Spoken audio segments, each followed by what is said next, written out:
ये जो कह रहे हैं कि संविधान बदलेंगे, हिंदू राष्ट्र बनाएंगे, तो एक बात है पूजा जी, हिंदू राष्ट्र में आप कहाँ रहेंगे जरा ये तय करके बताइए मुझे। मनुस्मृति किसके बारे में लिखा है? महिला, नहीं, तमाम लोगों के बारे में। हिंदू के बारे में लिखा है कि मुसलमान के बारे में, ईसाई के बारे में, किसके बारे में लिखा है? हिंदुओं के बारे में लिखा है ना।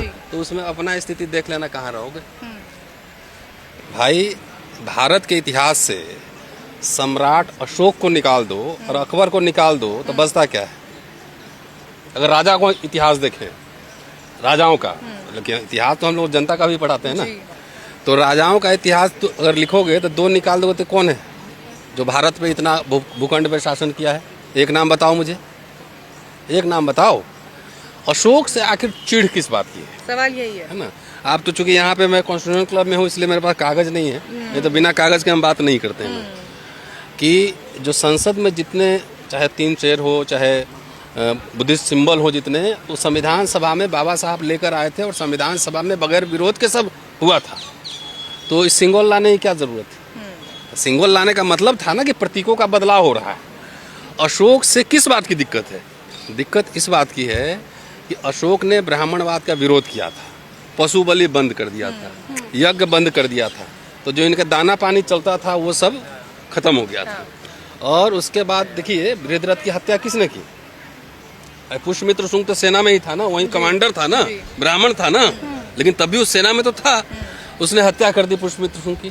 तो अशोक से इस बात का चिढ़ है कि उसने जो है ना पूरा धम्म अपनाया, चंडाशोक से धम्माशोक बना, प्रियदर्शी अशोक। तो उनसे चिढ़ है। चंद्रगुप्त पे क्यों नहीं बोलते हैं? चंद्रगुप्त भी तो दादा थे ना अशोक के, तो उस पे क्यों नहीं बोलते हैं? क्योंकि उसने जैन अपना लिया था और जैन समुदाय उनको लगता है वो हमारा फंडिंग कर रहा है, हमको पैसा दे रहा है, हमारे साथ है, तो उस पर नहीं बोलते हैं।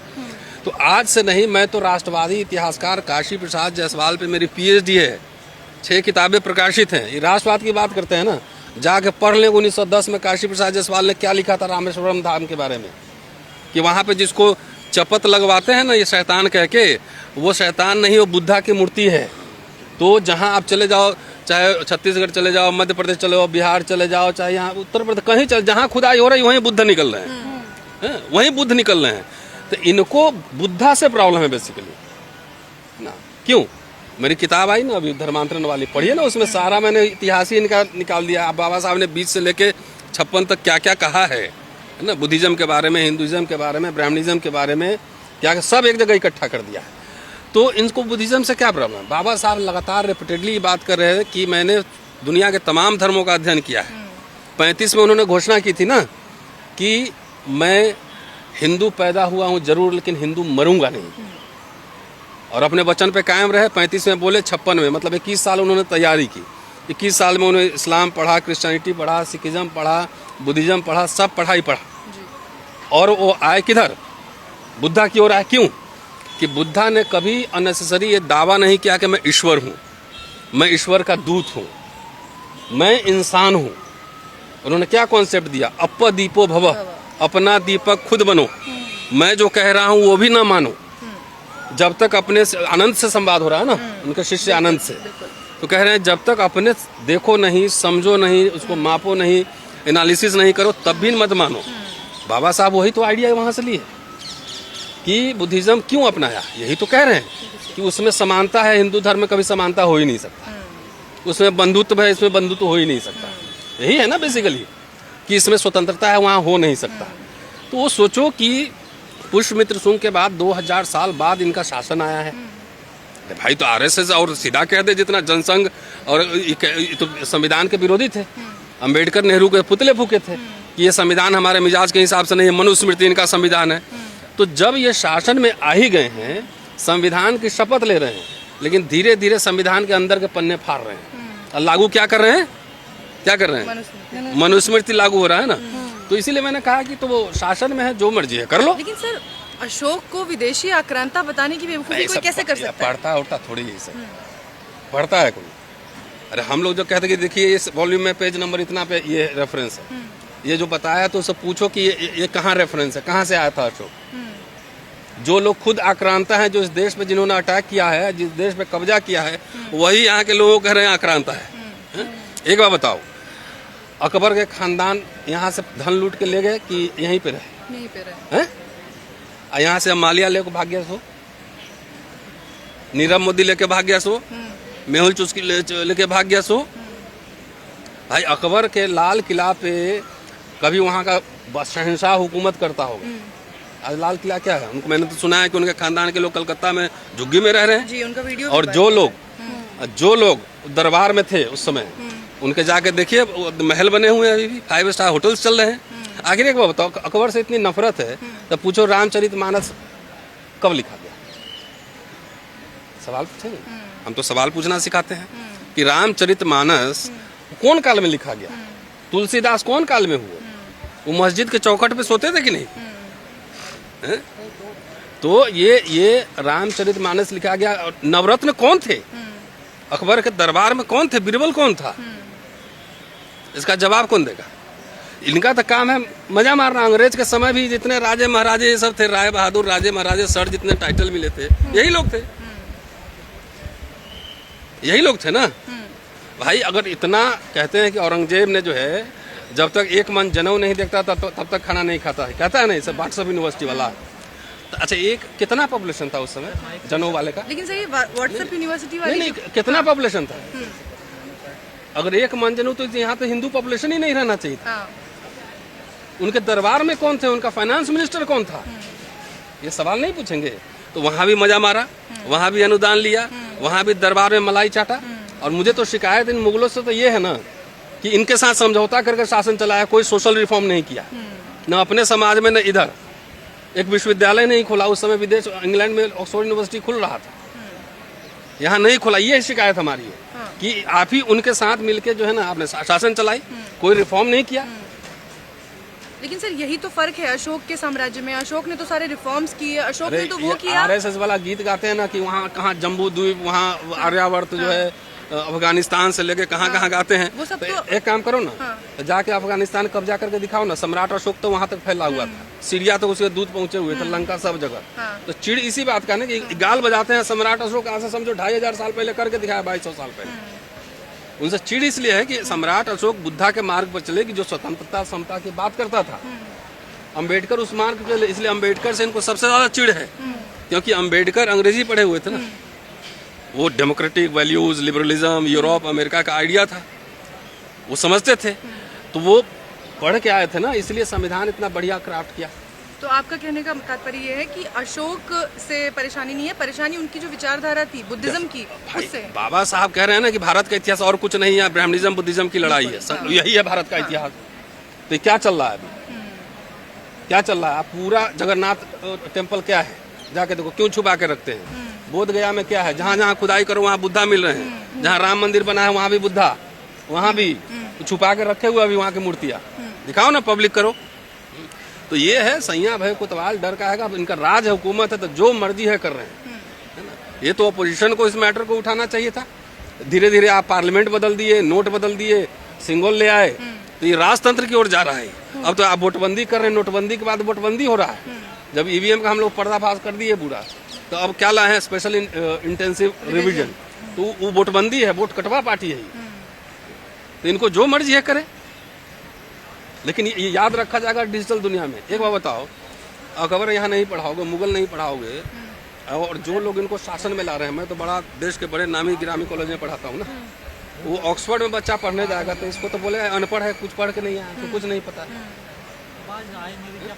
इतिहास आपके मिटाने से नहीं मिटता है ना, इतिहास तो कब्र फोड़ के बाहर निकलता है।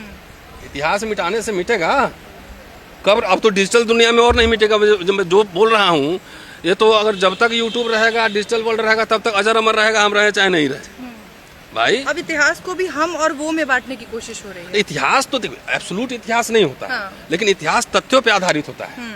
तथ्य क्या इंटरप्रिटेशन होता है, तथ्यों को ही बदला जा रहा है। एग्जैक्टली, तथ्य नहीं, आस्था। आस्था। बाबा साहब जो कह रहे हैं कि हमें पूरा प्रबुद्ध भारत बनाना है, बौद्धमय भारत बनाना है, तो ये थोड़ी कह रहे थे कि सबको बुद्धिस्ट बनाना है। वो कह रहे थे कि हमें साइंटिफिक भारत बनाना है, साइंटिफिक टेम्परामेंट, वैज्ञानिक सोच का भारत बनाना है। और इनका भारत क्या है? इनका भारत आस्था पे है, भक्ति पे है। किस विज्ञान मत देखो। तो जो लोग इनको वोट दे रहे हैं, अब तो वोट लोगों से नहीं, ईवीएम से ही ले रहा है, इधर उधर दिख रहा है। उसी को एक अज्ञानी कुपड़ अनपढ़ बना रहा है। व्हाट्सएप यूनिवर्सिटी का इफेक्ट जो है ना अभी 10-15 साल बाद दिखेगा। लेकिन सर एक सवाल ये है कि जब अशोक को ले आया बीच में, तो क्या इसको लेकर कोई विरोध प्रदर्शन होगा? आप जैसे जो लोग हैं, जो जानते हैं, तमाम लोग जानते हैं अशोक की विरासत के बारे में, तो क्या इसको लेकर आप लोग सड़कों पर उतरेंगे? हम कौन हम तो आम अदना आदमी है। जब माहौल बनेगा तो उसमें थोड़ा सा हिस्सेदारी दे माहौल देंगे। बनाने का जिम्मेदारी सर आपके कंधों पे है। अरे बाप रे ज्यादा हो गया ये। माहौल आप ही कुछ ज्यादा। बनाएंगे। आप जैसे बुद्धिजीवी लोग माहौल बनाते हैं, जो युवाओं को बढ़ाते भाई, हैं उनके। अब तो लोगों को समझना है ना। ये जो कह रहे हैं कि संविधान बदलेंगे, हिंदू राष्ट्र बनाएंगे, तो एक बात है पूजा जी, हिंदू राष्ट्र में आप कहाँ रहेंगे जरा ये तय करके बताइए मुझे। मनुस्मृति किसके बारे में लिखा है? महिला, नहीं, तमाम लोगों के बारे में। हिंदू के बारे में लिखा है कि मुसलमान के हाँ बारे जी, में, हिंदू। ईसाई के बारे में, किसके बारे में लिखा है? हिंदुओं के बारे हिंदुओं के बारे में लिखा है ना। जी। तो उसमें अपना स्थिति देख लेना, कहाँ रहोगे। में। लेकिन बात यहाँ सम्राट अशोक की हो रही है तो सर। सम्राट वही ट्रेडिशन कह रहा जैसे हूँ। उनके 84,000 स्तूपों को दबाने की कोशिश की गई थी। इक्वालिटी वर्सेज इनइक्वालिटी, जी, साइंटिफिक टेम्परामेंट वर्सेज आस्था, Faith। फेथ। तो ये तो लड़ाई है ना, यही तो लड़ाई है। हाँ, अब उसमें तो हम जैसे लोग को तो मुकदमे होंगे, जेल भेजा जाएगा, सब कुछ होगा, लेकिन डरना काहे का? हाँ, सब लोग चुप कैसे हो जाएगा? सब लोग चुप। हमारा काम क्या है? As a researcher, as a academic, as a teacher, मेरा काम है समय के जलते हुए प्रश्न पे अपने विचार रखना, चाहे तो आपको अगर अच्छा एनसीईआरटी लगे। में अगर एनसीईआरटी में ये लिख दिया जाए कि सम्राट अशोक विदेशी आक्रांता थे, तो आप जैसा हिस्टोरियन कैसे पढ़ाएगा? नहीं पढ़ाए हैं कुछ। हम तो, हमें तो जो पढ़ाना है, मुझे तो सावरकर दे, तो हम अपने हिसाब से पढ़ाएंगे। हमें सावरकर दो, हम सावरकर को पढ़ाना चाहते हैं कि सावरकर ने महिलाओं के बारे में क्या बोला है, अस्पृश्यों के बारे में क्या बोला है, अम्बेडकर के बारे में लाओ ना। हम हिस्टोरियन है ना, हम व्याख्या करेंगे ना, इंटरप्रिटेशन करेंगे। और पूरे जगहसाई होगी भाई, सम्राट अशोक ही स्टार है इस भारत का। एग्जैक्टली। स्टार है। और स्टार को इसलिए आप डिमोलिश करना चाहते हैं क्योंकि वो भी जो है, बाबा साहब ने एक बात और कही कि मैं सम्राट अशोक से बहुत नाराज हूँ। जानते हैं क्यों? बोला उसने बहुत लिबर्टी दे दिया इन लोग को, है ना? इतना समता बंधुता धर्म करके इनको तबीयत से इलाज करना चाहिए था। ये बाबा जब वो किताब में देखिए, वो उनका पूरा भाषण है कि जब सत्ता में नहीं रहेंगे तो आपका पांव पकड़ लूंगा। जो भी सत्ता में रहे, इतिहास उठा के देख लो, सबके साथ मिलकर पांव पकड़ के जी हुजूर, जी मालिक। अब इतने साल बाद सत्ता में है तो क्या बोलते हैं, रिवेंज। अभी अगिया बैताल बने हुए हैं। अगिया बैताल बने हुए हैं। सत्ता से जिस दिन बाहर हुआ, जितने एयरपोर्ट पे दिख जाते हैं ना बहुत कलाकार लोग, सब देखना, सब स्लीपर सेल बन के घुस जाएंगे। इसीलिए आरएसएस अपना जो है ना मेंबरशिप नहीं बनाता है, इससे सब एंटीना से चलाता है। हाँ, हिम्मत है तो अपना मेंबरशिप बनाओ ना। अभी सरकारी बाबू लोग सब जो ये कर रहे हैं, मेंबरशिप बनाओ। मेंबरशिप इसलिए नहीं बनाता है, हर पार्टी में अपना स्लीपर सेल छोड़ दो। सर एक सवाल यहाँ ये भी ऐड करना चाहूंगी कि जब अकबर की बात हो रही थी, औरंगजेब की बात हो रही थी, तब जब लोगों ने नहीं बोला, बढ़ते बढ़ते बात अशोक तक पहुँच आई, क्या ये भी एक कारण है? हम तो ये बात पहले से कह रहे हैं। ये बात वो किताब निकालने के पीछे पर्पस क्या था? काउंटर आर्गूमेंट था ना वो तो होना ही है। वो तो करेगा। जो इसका एक फिलॉसफी है, they did not believe in democracy. ठीक है, वो वाद विवाद संवाद में विश्वास नहीं करता। आइदर एग्री विथ अस और गो टू हेल। अगर ब्राह्मण भी होगा और जो आरएसएस के विचारधारा से सहमति नहीं रखता होगा, उसको भी जेल में डालेगा। मेरी बात समझ गए? अभी देखे ना धनकर साहब जी, अचानक जो बीमार पड़ गए, अचानक तबीयत खराब हो गई। कुछ दिन बाद देखना हो सकता है मोदी साहब की भी तबीयत खराब हो जाए। तो ये समझिए, इनके एजेंडा को जो फुलफिल करेगा उसके साथ है। न तो इनका कोई नाते रिश्तेदार है, न कोई जात है, न कोई बिरादरी है। कितना खूबसूरती ब्यूटी है। राष्ट्रपति महिला आदिवासी, प्रधानमंत्री पिछड़ा, लॉ मिनिस्टर दलित। अब बात किस पे हो रही है? संविधान बदलेंगे, हिंदू राष्ट्र बनाएंगे। ये ब्यूटी सीखो, ब्यूटी देखो कि भैया ये तो दलित पिछड़ों को सीखना चाहिए। बोले एक नेता बनाओ, कंधे पे रखो बंदूक, इसी से चलवाओ। आरक्षण खत्म करना है तो काहे के लिए हम खत्म करेंगे? बैकवर्ड दलितवन सबसे करवाओ खत्म। कोई आवाज उठा रहा है, जितना कॉन्ट्रैक्चुअल हो गया, सब कुछ हो गया, कि पार्लियामेंट में उठ रहा है, तुम्हारे जात का एक मंत्री बना देंगे, है ना? 27 कितने मिनिस्टर हैं, तो ये मिनिस्टर हैं, सिर्फ मंत्री लेके खुश हो जाओ। हमें मंत्री नहीं चाहिए, हमें कोई दलित पीएम भी नहीं चाहिए, जब तक कि आपका एजेंडा स्पष्ट नहीं। दलित पीएम बन के तुम हिंदू राष्ट्र बनाओगे, जो वर्ण व्यवस्था वाला राष्ट्र होगा, तो ऐसा दलित पीएम लेके कहाँ आचार करेंगे? हमें तो चाहिए एजेंडा। ब्राह्मण ही रहे, इंदिरा गांधी थी ना, अच्छा की थी, इमरजेंसी लगाई थी, 5 साल लगा के रखना चाहिए था, 5 साल रखना चाहिए था। ऐसा कोई तबीयत से इलाज करना चाहिए। उसको तो सर ये उस समय भी माफी मांग के बहुत लोग आया बाहर, 2 महीना जेल में रहा, पेंशन ले रहा, अभी जाके पता करो 2 महीना में कैसे निकल गए। जब इमरजेंसी इतना खतरनाक था, 18-20 महीने रहा था, 2 महीना में तुम कैसे निकले। तो माफी वीर का पूरा ट्रेडिशन है। समय आएगा, समझौते होते हैं राजनीति में, समझौते होंगे, लेकिन किन शर्तों पे समझौते होंगे, अम्बेडकर भी समझौते करते थे। अब इनके सामने जो सीधा लग रहा है कि आने वाली जनरेशन को बर्बाद कर रहा है, पूरा देश को ही बर्बाद कर रहा है। ब्राह्मण को पहले पाइन लगू बाबा जी कहते थे ना, तो हिंदू राष्ट्र के चक्कर में सबसे ज्यादा पहले chancellor, professor, scientist, bureaucrat, secretary ब्राह्मण ही होते थे ना। अब जाके काउंट कर लो, हिंदू राष्ट्र में स्वागत है तुम्हारा भी। सुलभ इंटरनेशनल में पर्ची काटो, चलो एयरपोर्ट में जाओ, सफाई वहाँ काम करो, मजा आ रहा है।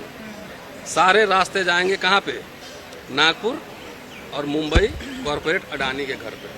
मजदूरी तुम भी करोगे। एक कॉर्पोरेट का एक डिजाइन है, सुन लीजिए, एक आदमी को देंगे 5 लाख तनख्वाह, अब बाकी को देंगे 20,000। तो आओ ना, यहाँ सिक्योरिटी गार्ड जितना घूम रहा है ना, सुलभ इंटरनेशनल खाली सर्वे कर लो, पता लग जाएगा कि हिंदू राष्ट्र में उसको कितना मजा आ रहा है। हमने आइए, स्वागत है आपका भी। अरे हम लोग तो मजदूरी रहे हैं ना 2 जनरेशन पहले, तो हम तो कर लेंगे, बाकी तू अपना बता ना। तो तुमको बाबा प्रणाम कर रहा है कोई, और नौकरी जो सरकारी मिल रहा था, फ्री का एजुकेशन, वो भी खत्म हो गया। तो अब आओ, मजदूरी तुम भी करो, जाके देखो जो टिकटिकिया चला रहा है आजकल ऑटो वाला, जरा सर्वे कर लो कौन कौन है। खाली दलित पिछड़ा है क्या? उसमें पंडित जी भी मिल जा रहे हैं, बाबू साहब भी मिल रहे हैं। बोले आइए पंडित जी, कैसा लग रहा है? हिंदू राष्ट्र में स्वागत। चलिए, बहुत बहुत शुक्रिया। Thank you.